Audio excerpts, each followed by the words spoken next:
Good morning, friends. So, today we will start with the normal labor chapter. Let's start with it. It defined as series of events that takes place in the genital organ in an effort to expel the viable product of conception, fetus, placenta, and membranes out of the womb through the vagina into the outer world is called a labor. Mainly ये जो normal labour होता है ये एक series of events होता है. इसमें different different events होते हैं जो इस दौरान टेक इन प्लेस करते हैं. कहाँ पे? इन द जेनाइटल ऑर्गन्स में. क्यों? ताकि वो एफर्ट कर सके, एफर्ट लगा सके अपना to expel out the viable product. यहाँ पे वायबल प्रोडक्ट किसको कह रहे हैं? जो भी हमारा बेबी है जिसकी डिलीवरी हो रही है उसको हम लोग वायबल प्रोडक्ट ऑफ कॉन्सेप्शन बोलते हैं ना. मदर इज कंसीव्ड, तो जो कंसीव्ड किया है मदर ने और जो वायबल प्रोडक्ट है उसको एक्सपेल आउट करने के लिए from via the route of the vaginal genital organs कि में जो event series of events occur होते हैं, क्या क्या आउट होगा इसमें? Foetus, placenta, membrane. और out of the womb, mother के वूम से आउट होना है, मतलब आउट फ्रॉम दैट वूम से वो एक्सटर्नल वर्ल्ड में जब आ रहा है through the pathway of the vagina to the outer world, इसको हम लोग बोलते हैं labour. I hope you guys are better understood this. Now, next, it may occur prior to 37 completed weeks when it is called the preterm labor. अच्छा, very important point. If अगर examiner कभी कभी हमसे वाइवा में पूछ लेगा when we called कि वो प्रीटर्म लेबर अकर हुआ है, अगर मदर का डिलीवरी बिफोर 37 वीक से कंप्लीट हो रही है तो उस पर्टिकुलर टाइम को हम लोग बोलेंगे प्रीटर्म लेबर अकर हुआ है. ठीक है. अब expulsion of pre viable life foetus occurs through the same process but in the miniature form. Okay. अगर हमारा प्रीटर्म बच्चा हो रहा है तो उसमें सेम प्रोसीजर अकर होता है लेकिन बहुत ही कम एफर्ट्स के साथ. ठीक है. उसको हम लोग मिनी लेबर बोलते हैं. लेबर में be characterise by the presence of regular uterine contractions with effacement, dilation of cervix and fetal descent. Very nicely they have explained कि जो देखो जब लेबर, कैसे हम पहचानेंगे कि लेबर स्टार्ट हो गया? Onset of labour will be started. कैसे पहचानेंगे हम लोग? सबसे पहले हम लोग देखेंगे कि मदर हमें बताएगी कि हमारा रेगुलर कॉन्ट्रैक्शंस उसके आ रहे हैं. ऐसा नहीं है थोड़ी देर पे आए, फिर आधे घंटे के बाद आए, फिर 20 मिनट के बाद आए, फिर 15 मिनट्स के बाद आए. ऐसा नहीं है. उसमें रेगुलरली कॉन्ट्रैक्शंस आते हैं, मतलब अभी आ रहे हैं, सिंस मॉर्निंग से रेगुलर फॉर्म में कॉन्ट्रैक्शंस उसके आएंगे. और इसके साथ साथ मदर का जो बेबी होता है उसमें धीरे धीरे इफेसमेंट होगा. इसके साथ साथ इफेसमेंट इन द सेंस जो बेबी है वो नीचे की तरफ आकर के अपनी पोजीशन लेगा, धीरे धीरे इफेसमेंट करेगा. किससे कंपेयर करेगा? किससे करेगा? पेल्विक फ्लोर से के साथ वो इफेसमेंट करेगा, धीरे धीरे आकर के उसमें इफेसमेंट करेगा. और इसके साथ साथ डायलेशन ऑफ द सर्विक्स भी टेक इन प्लेस करेगी धीरे धीरे, जो हम आगे जाके पढ़ेंगे. और फीटल डिसेंट, फीटल अपना धीरे धीरे नीचे आएगा. Okay. Now a parturient is the patient in labour. So यहाँ पे जो पार्टुरेंट होता है वो किसको बोलते हैं हम लोग? जो मरीज लेबर में है उसको हम लोग पार्टुरेंट बोलते हैं. And parturition is the process of giving of birth. So what, ये भी हमारा वाइवा में क्वेश्चन बन सकता है. What you mean by the parturient and parturition? तो parturient the mother who is giving birth, जो लेबर में है. और पार्चुरेशन जो complete procedure of the delivery को हम लोग, गिविंग बर्थ को हम लोग पार्चुरेशन बोलते हैं. ओके. सो नाउ अब डिलीवरी क्या है? डिलीवरी क्या है? डिलीवरी इज एक्सपल्शन और extraction of viable foetus out of the womb. ठीक है. Delivery is mainly the word defined by expulsion और extraction of viable foetus out of the womb. जो एक्सपल्शन हो रहा है, एक्सट्रैक्शन हो रहा है बेबी का आउट ऑफ द वूम को, उसको हम लोग डिलीवरी बोल रहे हैं. It is not synonymous with labour. Labour is totally different. ठीक है. And delivery can be taken place without labour as an in elective caesarean section. Delivery may be the vaginal, spontaneous और aided, और it may be the abdominal. ठीक है. सो यहाँ पे बहुत ही अच्छे से उन्होंने डिफरेंस समझाने की कोशिश की है कि जो डिलीवरी होता है वो एक्सपल्शन होता है, मतलब बेबी का आउट ऑफ द वूम के बाहर आना, उसको हम लोग डिलीवरी बोलते हैं. बट जो हमारा लेबर होगा, लेबर में complete series of events are taking place to for the expulsion of the viable product of the conception. Okay. Now normal labour, उस नॉर्मल लेबर को हम लोग अनदर वर्ड में हम लोग यूटोशिया बोलते हैं, एबनॉर्मल लेबर को हम लोग डिस्टोशिया बोलते हैं। ठीक है, तो जो लेबर होती है यहाँ यूटोशिया जो है इसको हम लोग नॉर्मली फॉलोइंग कुछ 5 क्राइटेरियाज दिया हुआ है। नॉर्मल लेबर इसके 5 क्राइटेरियाज को फॉलो करता है, जैसे कि स्पॉन्टेनियस इन ऑनसेट एट टर्म, ये अपने आप ही स्टार्ट हो जाता है जब टर्म में महिला आ जाती है। मतलब जो last stage of the labour, जो लास्ट स्टेज ऑफ प्रेगनेंसी होती है उसमें जब मदर अचीव्ड कर जाती है तो ये स्पॉन्टेनियसली स्टार्ट हो जाता है। ठीक है, और with vertex presentation normal labour तभी कहा जाएगा, यूटोशिया तभी कहा जाएगा जब उसकी वर्टेक्स प्रेजेंटेशन हो। वर्टेक्स यानी कि जब जो बच्चे का हेड होता है, जब आप फीटल हेड पढ़ोगे ना उस टाइम पे व्हेन यू विल गेट कि what is vertex, what is sinciput. ठीक है, और ब्रीच प्रेजेंटेशन क्या है, ये सब क्या है, अलग अलग प्रेजेंटेशन का मतलब ही ये है कि बच्चा किस चीज़ को फर्स्ट बाहर आउट लेके आ रहा है। जब वो फर्स्ट आउट होगा, जब उसकी क्राउनिंग होगी, तो वो क्या है, वर्टेक्स प्रेजेंटेशन है कि उसका मेंटम प्रेजेंटेशन है, ये सब क्या है, अलग अलग प्रेजेंटेशन है। वर्टेक्स यानी कि हेड का जो हमारा नॉर्मल पोजीशन होता है उसको हम लोग वर्टेक्स प्रेजेंटेशन बोलते हैं। ठीक है, फीटल हेड के थ्रू एक पोजीशन होती है, प्रेजेंटेशन जो करता है ना उस पार्ट को हम लोग वर्टेक्स प्रेजेंटेशन बोलते हैं। अभी मैं आगे एक अब मेरा लेक्चर डलेगा इसमें, उसका जो फीटस प्रेजेंटेशन का मैं डालूंगी, तो उस टाइम पे मैं आपको बताऊंगी। ठीक है, सो विदाउट अनड्यू प्रोलॉन्गेशन, मतलब जितना प्रोलॉन्गेशन होना चाहिए एक लेबर क्राइटेरिया में उससे ज़्यादा अगर हो रहा है, लाइक जो प्रीमी ग्राविडा मदर होती है उसकी फर्स्ट स्टेज 12 आवर्स की हो सकती है। ठीक है, और जो अदर मदर, लेकिन अगर इससे ज़्यादा हो रहा है, 24 हो रहा है, ठीक है, बहुत ज़्यादा 6, मतलब बहुत सारे क्राइटेरियाज ऐसे होते हैं जिनका टाइम लिमिट होता है। ठीक है, जो थर्ड स्टेज होती है वो 15 मिनट्स की हो जाए। ठीक है, और second stage might be of 30 minute, अगर इससे ज़्यादा खिंच रही है तो वो चीज़ क्या है, वो प्रोलॉन्गेशन को डिफाइन करता है। ठीक है, इसके बाद क्या उन्होंने दिया है, natural termination with minimal aids. Natural termination मतलब डिलीवरी ऑफ द बेबी हो रही है विद कम से कम, labour of the baby occur कर रहा है कम से कम, मिनिमम है, बहुत कम उसमें असिस्टेंट प्रोवाइड करने की ज़रूरत पड़ी, बहुत कम हमें उसमें कोई भी मैनुअल सपोर्ट करने की ज़रूरत पड़ी है। जहाँ हमें देना चाहिए वहाँ हम दे रहे हैं, लेकिन उसके अलावा हमें जैसे कोई हमने मैन्यूवर किया तो वो नॉर्मल यूटोशिया में नहीं आएगा। ठीक है, वो फिर एबनॉर्मल लेबर में चला जाएगा।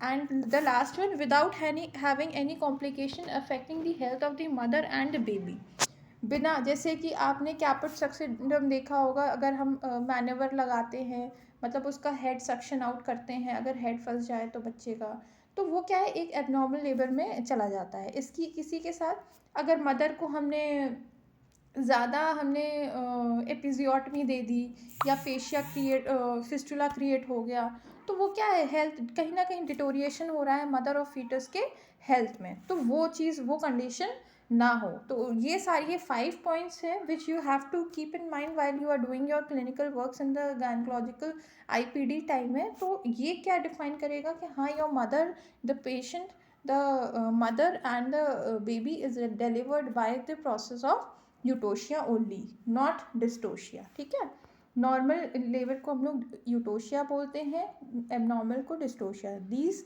Terms should be kept in mind so that the in the viva condition आप लोग कोई भी क्वेश्चंस में डिले ना करो। ठीक है, now come to the abnormal labour. So abnormal labour को हम लोग डिस्टोशिया भी बोलते हैं।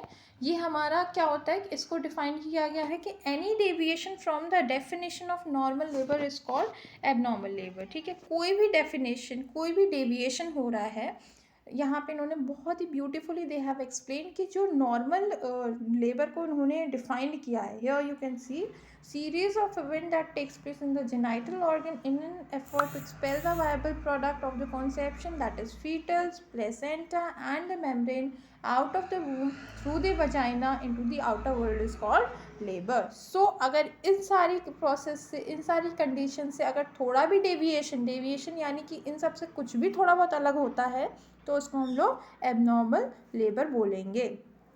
जो लेबर होता है कई बार प्रेजेंटेशन वर्टेक्स के अलावा हो जाता है और बहुत सारी कॉम्प्लिकेशंस अराइज हो जाती हैं। ठीक है, तो इसमें क्या और पर्टिकुलर कोर्स ऑफ जो लेबर होता है वो भी मॉडिफाइड हो जाता है, जैसे कि या तो प्रोलॉन्गेशन हो जाएगा या मैटरनल और फीटल हेल्थ में कोई, जैसे फीटल एस्फेक्सिया हो गया, हाइपोक्सिया हो गया बच्चे को, ठीक है, एस्पिरेट कर लिया उसने, ठीक है, या फिर मदर का हो गया पीपीएच की कंडीशन अराइज होगी, तो वो क्या है एबनॉर्मल लेबर में आएगा, वो डिस्टोशिया में आएगा। Okay, so date of onset of labour, so यहाँ पे इन्होंने दिया है कि how if you are in the clinical terms, तो बहुत सारी मदर्स आपको फर्स्ट ट्राइमेस्टर की आईपीडी में ओपीडी में जब आप जाओगे एसेस करोगे वहाँ पे पेशेंट को, तो वहाँ पे बहुत सारी मदर्स आते हैं, they are coming here with the checkup for the ANC checkup के लिए वो आएंगी, एंड दे विल आस्क अच्छा मेरा वो डिलीवरी एक्सपेक्टेड डेट क्या है, अच्छा मेरा ऐसा चीज़ क्या है, कब होगा, कब, they are very excited to see their babies, and they will very, खासकर जो न्यूली मैरिड कपल्स होते हैं, they are very excited for this. तो वो हो सकता है आपसे पूछे, so you should better know about what how we will calculate the onset, how we will calculate when the expected delivery date would be. Okay, so ये क्या करते हैं अपन लोग, कैसे प्रिडिक्ट करेंगे expected date of onset of labour, कैसे पता चलेगा ये। अब देखो ये क्या होता है, बहुत सारे केसेस में अलग अलग डिफाइन करते हैं, और ये इंडिविजुअल लेडी पे के ऊपर डिपेंडेंट रहता है। वैसे जो हम लोग कैलकुलेट करते हैं वो हमारा निग्लेस फॉर्मूला है, जो हमारा एक मतलब रफली एक आइडिया प्रोवाइड कर देगा, और उस फॉर्मूला से हमारा अप्रॉक्सीमेटली, मतलब यहाँ पे ग्राफ दिया हुआ है, यहाँ पे आप देख सकते हो कि 4% लेडीज़ ऐसा हुआ है कि जो एक्सपेक्टेड डेट है 1 वीक और either side in 15 on the expected date. अच्छा ठीक है, इन्होंने यहाँ दिया है कि एक्सपेक्टेड डेट जो भी हम लोग निकलीस फॉर्मूला से हम लोग निकालते हैं, उसमें से 4% लेडीज़ का एक्सपेक्टेड डेट पे डिलीवरी हुई है, ठीक है। इसके अलावा 1 वीक ईदर साइड इन 50%, एक हफ्ते का डेविएशन 50% महिलाओं में पाया गया, या तो एक हफ्ते पहले हो गई है या एक हफ्ते बाद हो गई है, ठीक है। अब क्या है, इन्होंने 2 वीक्स अर्लियर, या तो 2 हफ्ते पहले हो गई है और एक हफ्ते बाद में, एक हफ्ते बाद में, ठीक है, 2 हफ्ते पहले या एक हफ्ते बाद में, ऐसे 80% महिलाओं को देखा गया। नाउ 42 वीक्स में इन 10%, अब 42 वीक्स यानी कि आपका कंप्लीट टर्मिनेशन में 10% पे देखा गया महिलाओं को, और 43 वीक्स प्लस इन 4%, और जो पोस्ट टर्म में यानी कि 42 से जो अबव जा रही हैं वो कितनी महिलाएं, 4% है, अकॉर्डिंग टू दिस रफली यहाँ पे इन्होंने थोड़ा सा वो आइडिया दिया है। Now causes of onset of labour, so यहाँ पे हम लोग देखेंगे, ये हमारा नेक्स्ट टॉपिक है, very beautifully they have given, and by the, मैं अपना एक्सपीरियंस के हिसाब से बता रही हूँ, this is a very important question, you can see in every board exam, ठीक है, आपका जो लास्ट में एग्जाम होते हैं final exams, you can see one question is from the labour, mandatory, you should know this thing. So ये हमारा बिल्कुल ऐसा टॉपिक नहीं है कि इसको हम लोग बहुत लाइटली में लेंगे और जल्दी जल्दी की पढ़ा के ख़त्म कर देंगे, बिल्कुल नहीं है, ठीक है। तो अपन लोग इसको भी कंटिन्यू करते हैं।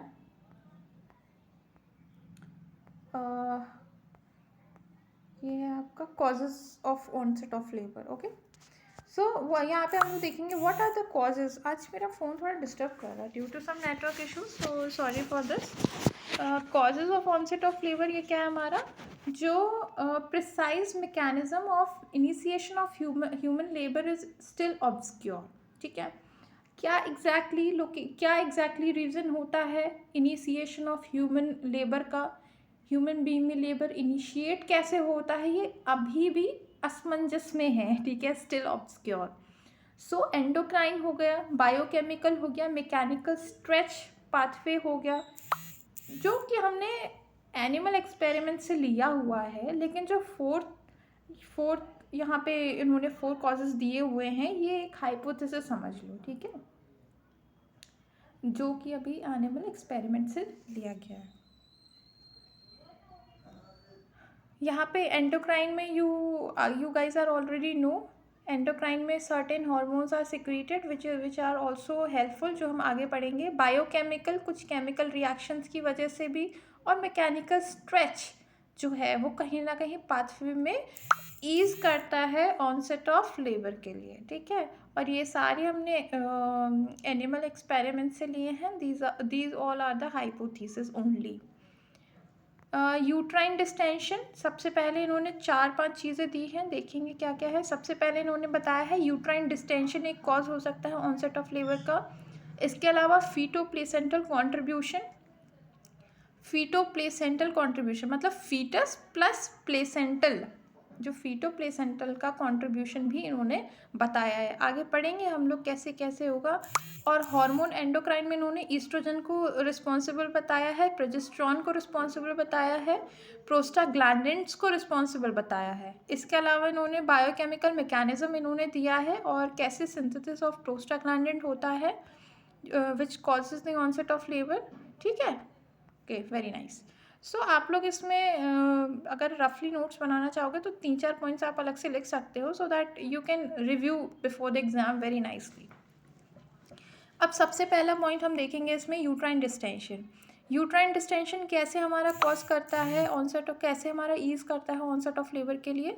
सबसे पहले ये क्या करता है, एक स्ट्रेचनिंग इफेक्ट देता है मायोमेट्रियम में, जिससे कि हमारा जो फीटस है वो ग्रो कर रहा है और जो लाइकर एमनी है वो ऑनसेट ऑफ लेबर में एटलीस्ट जो ट्विंस और पॉलीहाइड्रोम्योज है उसमें क्या करता है, ये यूट्राइन डिस्टेंशन कहीं ना कहीं ऑनसेट ऑफ लेबर का काम भी कर रहा है। जब यूट्रस जो है आपकी स्ट्रेच होगी तो वो क्या करती है, गैप बढ़ा देती है।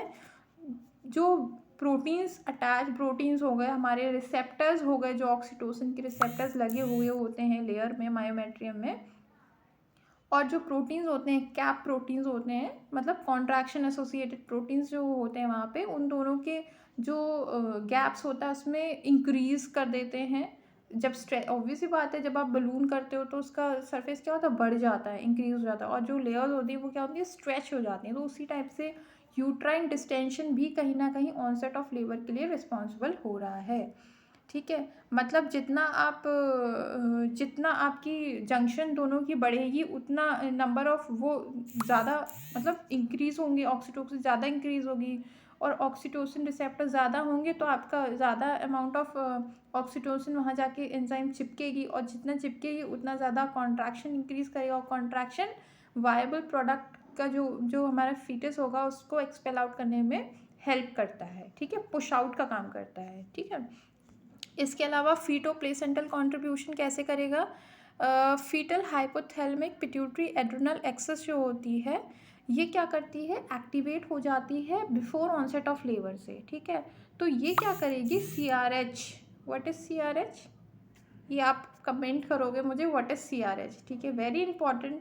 फिर ये क्या करती है, मतलब ये foetal hypothalamic pituitary adrenal axis activate हो जाती है जब हमारा लेबर शुरू होने से पहले।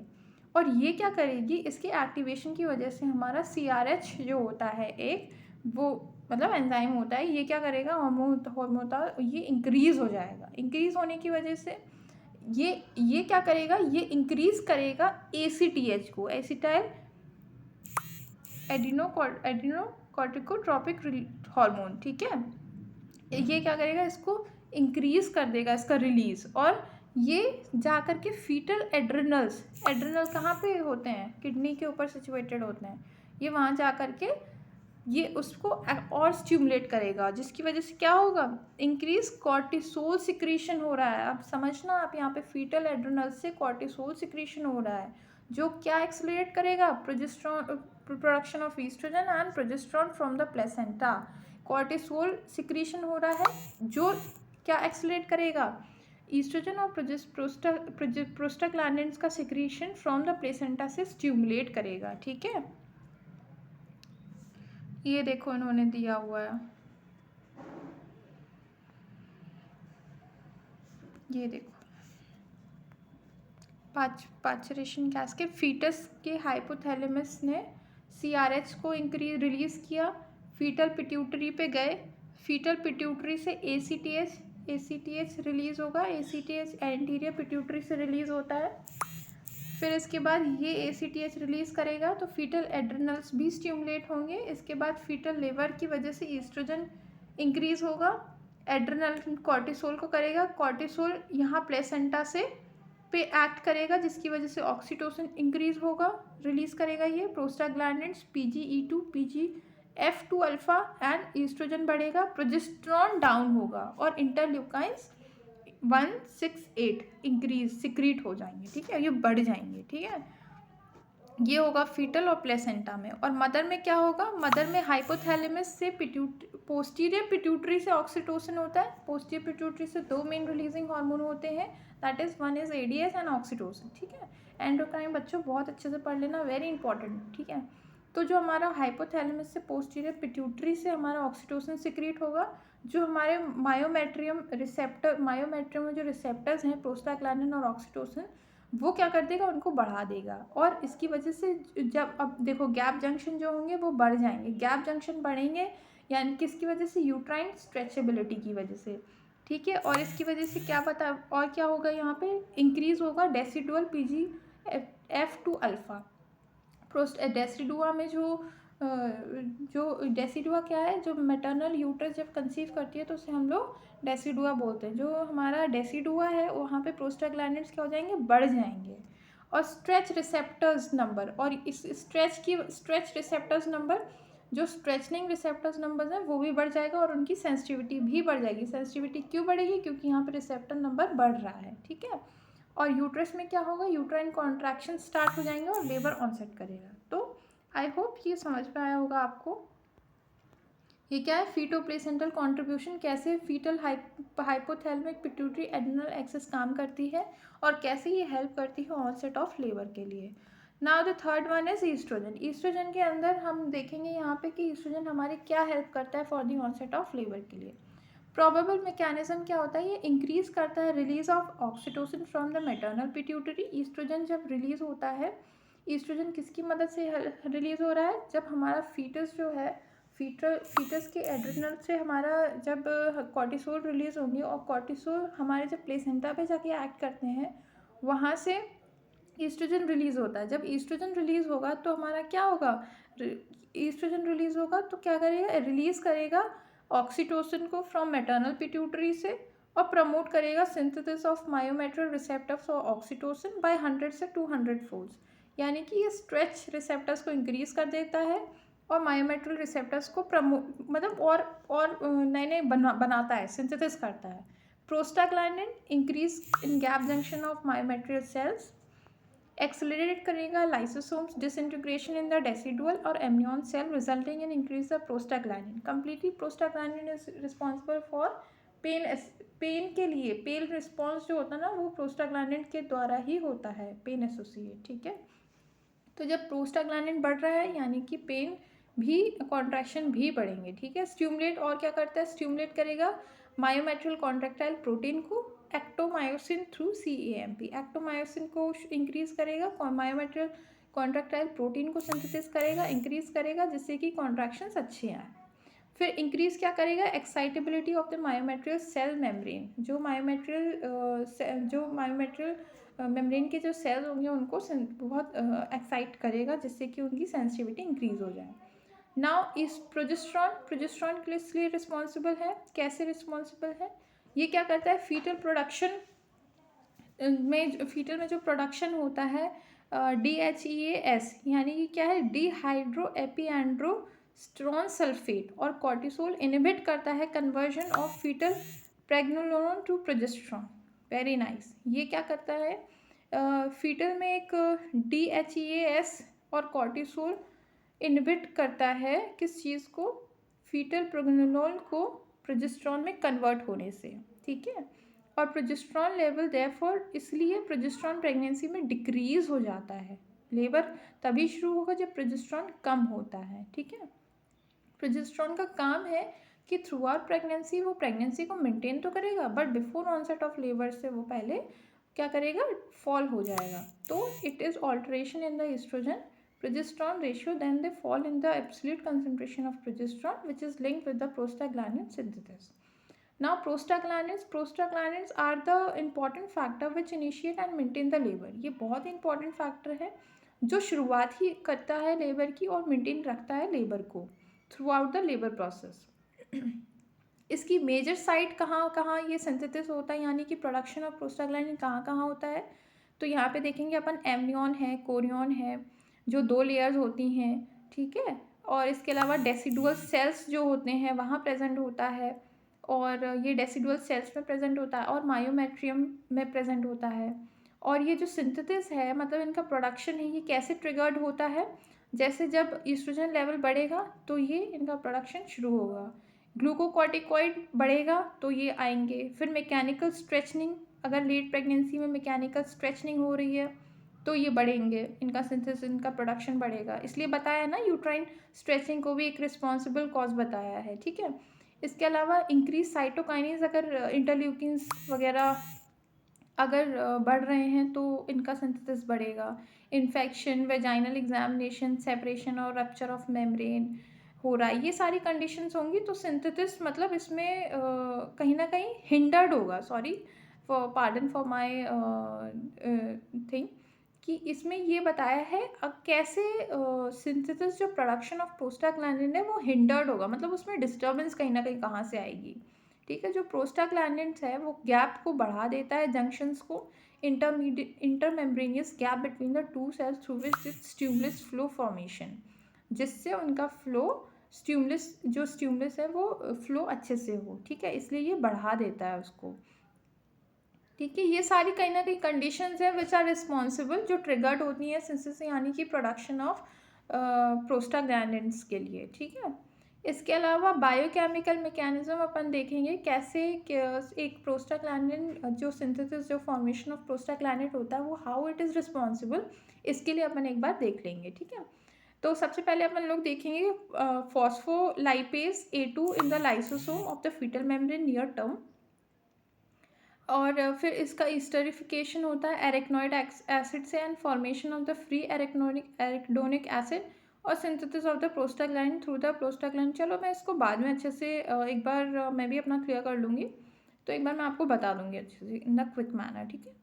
Now possible mechanism in the initiation of labour, उन्होंने ये बताया कोई एक्स फैक्टर है जो कि अभी तक डिटेक्ट नहीं हुआ है, ये क्या करता है, एक्टिवेट करता है हाइपोथैलेमिक पिट्यूटरी एड्रिनल एक्सिस को, जिसकी वजह से कॉर्टिसोल स्टिमुलेट होते हैं और प्लेसेंटा में जाकर के ये प्रोजेस्टेरॉन को डाउन करते हैं।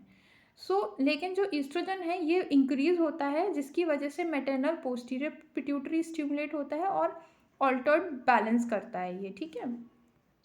Now maternal posterior pituitary stimulate होता है, जिसकी वजह से हमारा ऑक्सीटोसिन है वो पोस्टीरियर पिट्यूटरी से रिलीज होगा मैटरनल से, और ये प्लेसेंटा, एमनियन, कोरियन से प्रोस्टाग्लैंडिन का सिक्रीशन इंक्रीज करेगा, ऑक्सीटोसिन का सिक्रीशन इंक्रीज करेगा। ऑक्सीटोसिन की वजह से एक्टिवेशन हो जाता है मायोमेट्रियल कॉन्ट्रैक्टाइल सिस्टम का, ओके। सो यहाँ पे आप जितने भी नाइट्रिक ऑक्साइड, CAB सबका फुल फॉर्म दिया हुआ है, you can refer for this. Oxytocin और मायोमेट्रियल ऑक्सीटोसिन रिसेप्टर्स का भी इतना डिटेल में नहीं जाना है, so you can refer for, इतना डिटेल में जाने की ज़रूरत नहीं है, जितना मैंने पढ़ा दिया that is very much enough. कुछ न्यूरोलॉजिकल फैक्टर्स होते हैं जैसे कि alpha beta adrenergic receptor present रहते हैं मायोमेट्रियम में, oestrogen cause alpha receptors to and progesterone beta receptors function करते हैं, तो इतना डीपली हमें जाना नहीं है। इसमें कॉजेज में यू कैन, आप ऐसे भी कर सकते हो कि आपने कॉजेज लिखा, you can make this chart, you can refer this 4 points and उसमें आप डाल सकते हो, फ्लो डायग्राम्स डाल सकते हो, ईजिली आप बना सकते हो। So thank you so much, I hope सबको ये मेरा पढ़ाया हुआ थोड़ा बहुत तो समझ आएगा, और जितना भी जो भी नेक्स्ट टॉपिक हो आप लोग प्लीज़ कमेंट में डाल दीजिए, जिससे कि मैं एक फ्लो फॉर्म में आप लोगों को पढ़ा सकूं, और मुझे भी ईज़ रहेगा कि मैं सोचती हूँ कि बच्चों को मैं पहले ये लेबर चैप्टर पढ़ाऊँ, ये पढ़ाऊँ, वो पढ़ाऊँ, क्या पढ़ाऊँ, तो ये थोड़ा सा मुश्किल रहता है मेरे लिए सिलेक्ट करना। तो जो भी डाउट रहेगा आगे उसके लिए मुझे बताइएगा। Thank you so much.